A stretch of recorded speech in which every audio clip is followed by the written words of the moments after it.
Hello everyone, कैसे हो आप सब। स्वागत है आप सबका आरएस क्लासेस में। आज की इस वीडियो में हम लोग कोर्सेज के रिलेटेड बात करेंगे।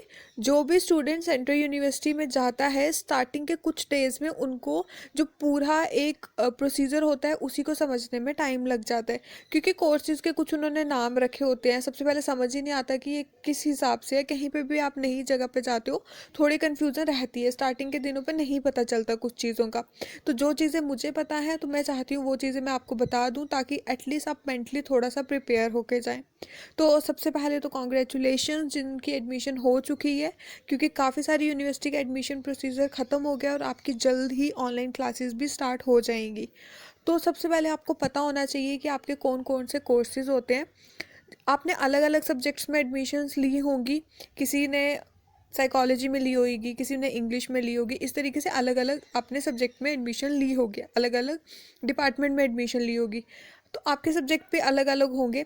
मैं सब्जेक्ट्स की बात नहीं करूँगी यहाँ पर, क्योंकि जैसे इंग्लिश है तो इंग्लिश में आपको मॉडर्न इंग्लिश पढ़नी है, लिटरेचर पढ़ना है, इस तरीके से बहुत कुछ पढ़ना है। तो उसी तरीके से साइंस स्टूडेंट को अलग पढ़ना है, कॉमर्स स्टूडेंट को अलग पढ़ना है। तो वो सब नहीं देखेंगे इस वीडियो में। इस वीडियो में मैं आपको कोर्स बताती चलूँगी कि किस तरीके से रहता है। जैसे कि इलेक्टिव कोर्स होता है, कोर कोर्स होता है, 2 क्रेडिट कोर्स होता है, 4 क्रेडिट कोर्स होता है, मूक होता है। इस तरीके से बहुत से कोर्सेज होते हैं। और जब भी कोई स्टूडेंट चाहता है, उसको एक मंथ समझने में ही लग जाता है कि कौन से कोर्स की कितनी वेटेज है, कौन सा कोर्स हमारे लिए कितना इंपॉर्टेंट है। तो वो सब देखेंगे, और ये सभी डिपार्टमेंट के लिए इम्पॉर्टेंट है। ऐसा नहीं है कि जो स्टूडेंट जो है जिसने साइंस में एडमिशन लिया उसी के लिए इंपॉर्टेंट है, या जिसने कॉमर्स में लिया उसी के लिए है। ऐसा नहीं है। अगर आप सेंट्रल यूनिवर्सिटी में एडमिशन्स ले रहे हैं तो ये कुछ कोर्सेज हैं जिनके बारे में आपको पहले से पता होना चाहिए। तो वीडियो स्टार्ट करते हैं, और वन बाय वन मैं आपको कोर्सेज बताती चलूँगी। और आप लोग जब आपकी क्लासेस स्टार्ट होंगी तो आप थोड़ा रिलेट कर पाओगे, ठीक है। तो सबसे पहले मैं आपको बताती हूँ। एक सबसे पहले होता है कोर कोर्स, ठीक है। सबसे पहले होता है कोर कोर्स, देन उसके पास आपके पास होता है इलेक्टिव कोर्स। ये दो कोर्सेज होते हैं। इनमें होता क्या है मैं आपको बता देती हूँ। कोर कोर्स जो होता है ना, वो कंपलसरी होता है। जैसे कि आपके 5 सब्जेक्ट हैं, पहले सेमेस्टर में आपके पास 5 सब्जेक्ट हैं। उनमें से आपके 4 जो हैं वो कोर कोर्स होंगे। मैं नॉर्मल बात कर रही हूँ, मैक्सिमम डिपार्टमेंट में यही रहता है। और एक कोर्स जो होगा वो इलेक्टिव रहेगा। कोर कोर्स में क्या होता है, पूरी क्लास के लिए कंपलसरी होता है। सपोज आपकी क्लास में 50 स्टूडेंट हैं, तो उन 50 स्टूडेंट्स के लिए ये कोर सब्जेक्ट सभी के लिए कंपलसरी होगा, ठीक है। बाकी बचा एक इलेक्टिव सब्जेक्ट। अगर 50 बच्चे हैं तो वो क्या करेंगे, 10-10 का ग्रुप बना लेंगे। ये मैं सिर्फ एग्जांपल के तौर पे बोल रही हूँ। वो 5-5 का ग्रुप, 12-12 का ग्रुप, जैसे उनके पास टीचर्स होंगे उस हिसाब से वो डिस्ट्रीब्यूट कर लेंगे। सपोज करो 50 के की स्ट्रेंथ है क्लास की, उसमें से 4 सब्जेक्ट तो सभी बच्चे पढ़ेंगे, लेकिन जो अ, बाकी का एक सब्जेक्ट होगा ना, उसको सभी बच्चे नहीं पढ़ेंगे, ठीक है। उसमें क्या होगा, उसमें वो आपको ग्रुप में डिवाइड कर देंगे, 1 2 3 4 5 इस तरीके से। सपोज करो 10-10 स्टूडेंट के 5 ग्रुप हैं। तो जो पहले स्टूडेंट्स होंगे ना, उनको कोई और कोर्स दिया जाएगा, उसको इलेक्टिव बोलेंगे। जैसे कि सपोज करो 5 टीचर हैं, teacher A B C D E, ठीक है। इन 5 टीचर्स ने अलग अलग सब्जेक्ट में पीएचडी कर रखी होगी, आई मीन अलग अलग फील्ड में उसने पीएचडी कर रखी होगी। वो स्पेशलाइजेशन उसकी जो होगी टीचर की, वो किसी और सब्जेक्ट में होगी, ठीक है। जैसे कि एक टीचर है, वो अर्थ साइंस में उसने कर रखी है, ठीक है। तो वो अपने ए ग्रुप के बच्चों को ना वो अर्थ साइंस पढ़ाएगा, ठीक है। अगर बी ग्रुप के बच्चे जो हैं उनका किसी टीचर के पास चला जाता है जिसने एनर्जी में स्पेशलाइजेशन है, तो वो एनर्जी पढ़ाएगा। सी वाला अगर किसी ने इकोलॉजी में कर रखी है तो वो इकोलॉजी पढ़ाएगा, ठीक है। तो ये जो है इलेक्टिव। अगर आपके 5 ग्रुप हैं, पांचों को अलग टीचर मिलेगा, अलग सब्जेक्ट मिलेगा, पेपर भी आपके अलग अलग आएंगे। तो आई होप समझ आ गया होगा। जो 4 कोर्सेज होंगे ना आपके, वो कोर कोर्सेज कहलाएंगे और सभी स्टूडेंट के लिए होंगे। जो एक इलेक्टिव होगा ना, वो क्या होगा, वो ग्रुप वाइज होगा। इसमें से कुछ कई बार क्या होता है, मेरिट बेसिस पे ग्रुप बनते हैं। और कई बार क्या होता है, इसमें अपनी मर्जी से ग्रुप बना सकते हो कि आपको वो 5 सब्जेक्ट बता देंगे, आपको बोलेंगे आप लिस्ट बना दो, कौन से स्टूडेंट को जिस भी सब्जेक्ट में इंटरेस्ट है वो चूज़ कर सकता है। ये सिर्फ इलेक्टिव के लिए होता है, कोर कंपलसरी होता है, इलेक्टिव के लिए आपको मर्जी से चूज़ करना पड़ता है। तो ये हो गया एक चीज़। देन उसके बाद हम नेक्स्ट चीज़ पे चलते हैं, जो होता है 4 credit courses and 2 credit courses. इसके लिए तो इतनी ज़्यादा कन्फ्यूज़न होती है ना, स्टार्टिंग में आपको नहीं समझ में आएगा ये चल क्या रहा है। तो मैं इसलिए आपको पहले ही बता देती हूँ कि क्या रहता है इसमें। कुछ इस तरीके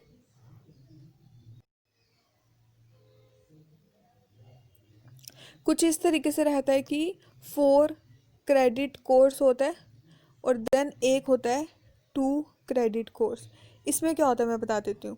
जो आपके इसमें भी ऐसा ही होगा, जो आपने कोर कोर्सेज में 4 लिए ना, कोर कोर्सेज मैंने आपको बोला उसमें 4 होते हैं, उस 4 में क्या होता है, उस 4 में कोई 3 सब्जेक्ट होंगे जो 4 क्रेडिट होंगे और कोई एक सब्जेक्ट होगा जिसमें 2 क्रेडिट होगा। 4 क्रेडिट में क्या होता है, बस इतनी सी फ़र्क होता है कि 4 क्रेडिट में आपको 100 मार्क्स का पेपर आएगा। ये मैं आपको ऐसे बोल रही हूँ जो मैक्सिमम डिपार्टमेंट में होता है। 4 क्रेडिट के आपके पास कितने कोर्स होंगे, आपके पास कोर्स होंगे 4 क्रेडिट में 3, और एक कोर्स जो होगा वो आपका होगा 2 क्रेडिट।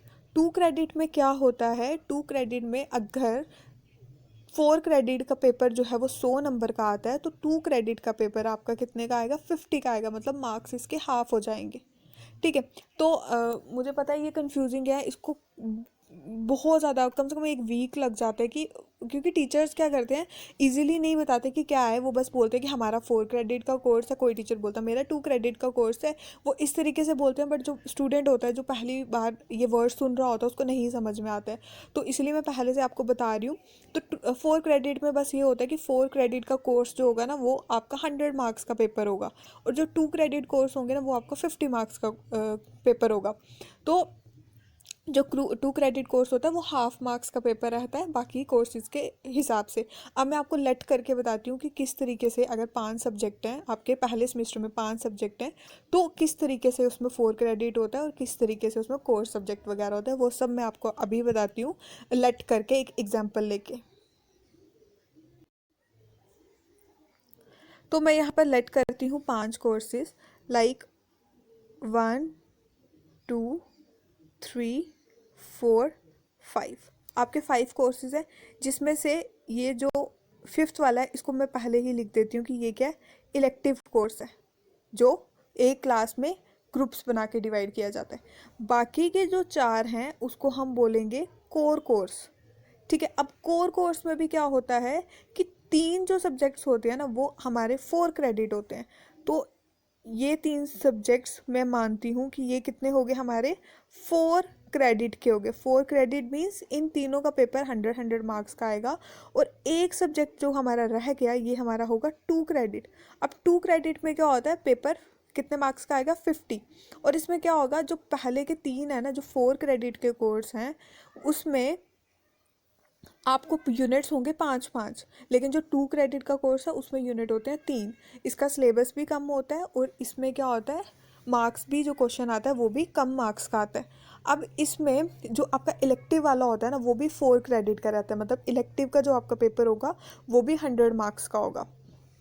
तो इस तरीके से कुछ सेंट्रल यूनिवर्सिटी में कोर्सेज को नाम दे दिया जाता है, जिसमें कुछ कोर्सेज को बोला जाता है कि ये 4 क्रेडिट का कोर्स है, कुछ कोर्सेज को बोला जाता है ये 2 क्रेडिट का कोर्स है, कुछ कोर्सेज को बोला जाता है कि ये इलेक्टिव कोर्स है, कुछ कोर्सेज को बोला जाता है कि ये कोर कोर्स है।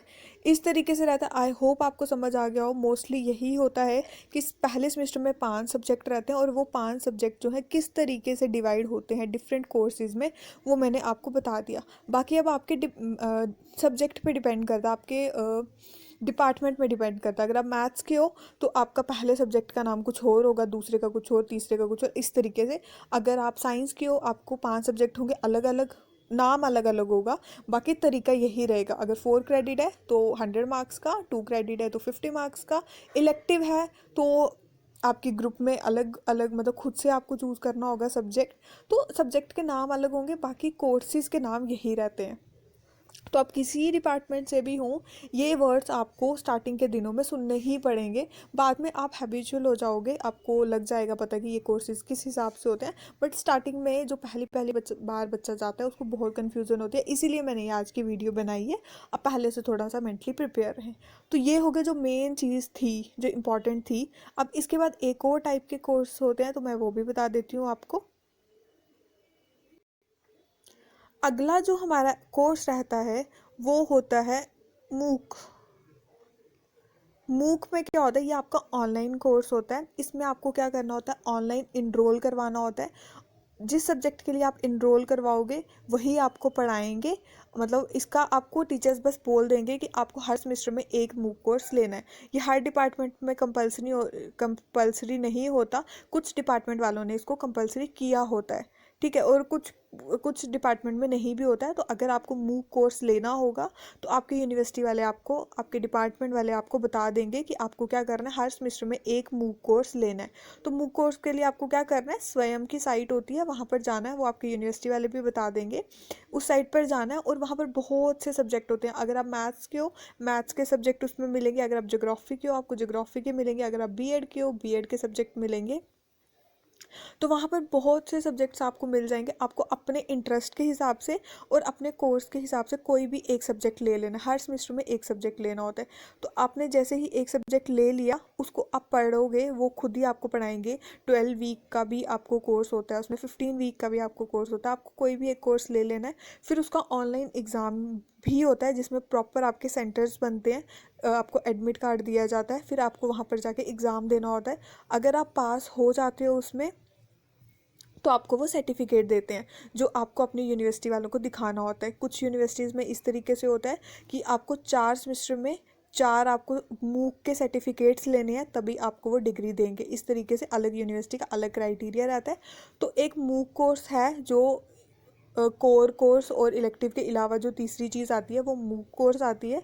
मूक कोर्स में आपको मैंने बता दिया, आपको खुद ही इनरोल करना है और इनरोल करने के बाद खुद ही आपको ऑनलाइन वहीं से पढ़ना है और फिर खुद ही पेपर देना है। आपके यूनिवर्सिटी वाले इसमें कुछ हेल्प नहीं करेंगे, बस वो आपको गाइड कर देंगे कि आप इस तरीके से यहाँ से सब्जेक्ट ले लो। मूक कोर्स में एक चीज़ होती है कि आपको पेमेंट भी करनी होती है। जैसे ही एग्ज़ाम को 1 महीना रह गया, वो आपको पेमेंट करने को बोलेंगे। अगर आप पेमेंट करते हो तो आप एग्ज़ाम दोगे और आपको सर्टिफिकेट मिलेगा। अगर आप पेमेंट नहीं करते हो तो नहीं होगा। अगर आप पास हो जाते हो तो वो पेमेंट जो है वो रिफ़ंड भी हो जाती है, ठीक है। तो ये चीज़ें जो है ये आपको इजीली कहीं नहीं मिलेंगी, कोई नहीं बताएगा इनके बारे में।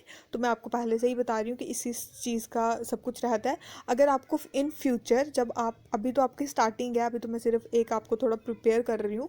जब आप आगे आगे चलोगे ना, सेमेस्टर जैसे जैसे आगे बढ़ेगा, आपको जो भी कन्फ्यूज़न आती है आप मुझे पूछ सकते हो। कमेंट सेक्शन में आप कमेंट करके पूछ सकते हो, जो भी आपको मूक के रिलेटेड, इलेक्टिव के रिलेटेड कुछ भी आता है। हर डिपार्टमेंट का मैं नहीं बता सकती, बट एटलीस्ट मैं आपको इतना बता सकती हूँ कि इलेक्टिव में आपको कितने मार्क्स का आएगा या इलेक्टिव का क्या हिसाब है, कोर का। अगर आपको कुछ भी कन्फ्यूज़न रहती है आप कमेंट में पूछ सकते हैं।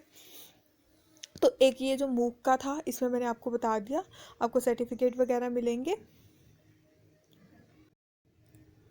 देन अगर हम एग्ज़ाम की बात करें तो सेंट्रल यूनिवर्सिटी में एक सेमेस्टर में 2 बार एग्ज़ाम होते हैं। एक को मिड सेम बोला जाता है और एक को फाइनल बोला जाता है। तो मिड सेम जो होते हैं उसमें आपका आधा सिलेबस आता है, आधा भी नहीं आता, 2-2 यूनिट्स आते हैं या कभी कभी 2.5 आ जाएंगे 5 में से। और जो फाइनल होता है उसमें तो पूरा सिलेबस आता है। उसके बाद आपकी जो लैब्स वगैरह, वाइवा, वो सब भी होगा, प्रेजेंटेशन होगी। इसमें एक CIA होता है। CIA में क्या होता है कि आपके 25 मार्क्स जो होते हैं वो यूनिवर्सिटी की तरफ से होते हैं, जिसमें वो आपकी अटेंडेंस देखते हैं, प्रेजेंटेशन देखते हैं, आपसे एग्ज़ाम लेते हैं, क्विज़ लेते हैं मिड सेम से पहले, ठीक है। उसके बाद मिड सेम होते हैं और फिर फाइनल एग्ज़ाम होते हैं। तो ये चीज़ रहती है एग्ज़ाम को, एग्ज़ाम के लिए। फर्स्ट सेमेस्टर में अगर आप हो तो इतनी चीज़ें आपके लिए जानना इनफ है। बट फिर भी एक कोर्स और होता है, पता नहीं इन फ्यूचर उसमें मैं वीडियो बना पाऊँगी कि नहीं। तो मैं इसीलिए इसी वीडियो में आपको बता रही हूँ, क्योंकि कभी ना कभी आपको वो भी काम आएगा। तो इस कोर्स के बारे में भी सुन लो कि इसमें क्या होता है। ये कोर्स होता है IDC, इंटर डिसिप्लिनरी कोर्स। इसमें क्या होता है, इसमें फर्स्ट सेकंड सेमेस्टर में तो नहीं, बट थर्ड सेमेस्टर में ये होता है। कुछ कुछ डिपार्टमेंट ने इसको इंक्लूड किया होता है। इसमें क्या होता है, तब तक तो जब तक आप थर्ड सेमेस्टर में पहुंचोगे आपको काफ़ी चीज़ें समझ आ जाएंगी यूनिवर्सिटी के रिलेटेड। फिर आपको इतनी प्रॉब्लम नहीं होगी। स्टार्टिंग में फर्स्ट सेमेस्टर में ज़्यादा इशू होता है। फिर भी मैं आपको बता देती हूँ, इसमें आपको करना क्या होता है, आपको किसी और डिपार्टमेंट का लेना होता है। जैसे अगर आप ज्योग्राफी के हो तो आप किसी भी डिपार्टमेंट का, कंप्यूटर से या फिर आप इन्वायरमेंटल साइंस से या फिर आप मैथ से, जिस सब्जेक्ट में आपको इंटरेस्ट है आप उस डिपार्टमेंट का सब्जेक्ट ले सकते हैं। तो उसी कोर्स को IDC बोला जाता है। उसमें क्या होगा, आपके जैसे थर्ड सेमेस्टर में हो, आपको कोर्स 5 ही होंगे, बट उसमें से 4 कोर्स आपके खुद के डिपार्टमेंट में होंगे और एक कोर्स जो है वो आपको किसी और डिपार्टमेंट का चूज़ करना होगा। तो ये था आईडीसी के बारे में। आई होप ये वीडियो आपके लिए हेल्पफुल रहेगी। इस वीडियो में मैंने सभी कोर्सेज़ के बारे में बता दिया है। मुझे पता है जब बच्चे फर्स्ट सेमेस्टर में जाते हैं उनको कन्फ्यूज़न होती है, इन सब को लेकर बहुत ज़्यादा कन्फ्यूज़न होती है, तो इसीलिए ये वीडियो मैंने आपके लिए बनाई है। आप इस वीडियो को ज़्यादा से ज़्यादा शेयर करें। अगर आपको लगता है कि ये वीडियो आपके लिए हेल्पफुल रही है तो प्लीज़ इसको लाइक करना। हमारे चैनल पर पहली बार आए हैं तो इस चैनल को सब्सक्राइब कर लेना। आज से पहले भी सेंट्रल यूनिवर्सिटी के लिए जितनी भी मैं हेल्प कर सकती थी मैंने की है, चाहे वो एडमिशन के लिए हो, प्रीवियस ईयर पेपर के लिए हो, और आने वाले दिनों में भी मुझे जो लगेगा कि आपके लिए ये चीज़ प्रॉब्लम क्रिएट कर सकती है उसके लिए मैं पहले ही वीडियोस बना दूंगी। ठीक है, बाकी आप कमेंट सेक्शन में मुझे पूछ सकते हो जो भी आपको डाउट रहता है। जितनी मुझसे हेल्प हो पाएगी उतना मैं आपको हेल्प ज़रूर करूँगी। अगर पहली बार हमारे चैनल पे आए तो इसको प्लीज़ सब्सक्राइब कर देना और अपने दोस्तों के साथ शेयर करना। और आने वाले जब भी आगे CUCT का एग्ज़ाम होगा उन सब के रिलेटेड भी मैं कुछ ना कुछ लाती रहूँगी। आपके जूनियर्स की भी हेल्प होगी इस चैनल से, तो जितना ज़्यादा हो सके इस चैनल को प्यार दें। बाकी ऑल द बेस्ट आपकी एक न्यू जर्नी के लिए। जिनकी भी एडमिशन हो गई है उनको गुड लक। आप अच्छे से इस डिग्री को कंप्लीट करें। बाकी आप मास्टर्स कर रहे हैं तो आपको नेट की भी प्रिपरेशन करनी पड़ेगी साथ साथ में, तो जो भी गाइडलाइन चाहिए होगी आप मुझे कमेंट कर सकते हैं। अभी फ़िलहाल आप फर्स्ट सेमेस्टर पे फोकस करो और थोड़ा यूनिवर्सिटी में अपने आप को ढालने की कोशिश करो, क्योंकि स्टार्टिंग डेज में प्रॉब्लम होती है मुझे पता है, बट धीरे धीरे सब ठीक हो जाएगा। उसके बाद अपना पढ़ाई पे पूरा फोकस करना, अपने सब्जेक्ट की जितनी ज़्यादा नॉलेज ले सकते हो उतनी ज़्यादा नॉलेज लेना। तो मिलेंगे अब हम नेक्स्ट वीडियो में, तब तक के लिए बाय बाय, टेक केयर।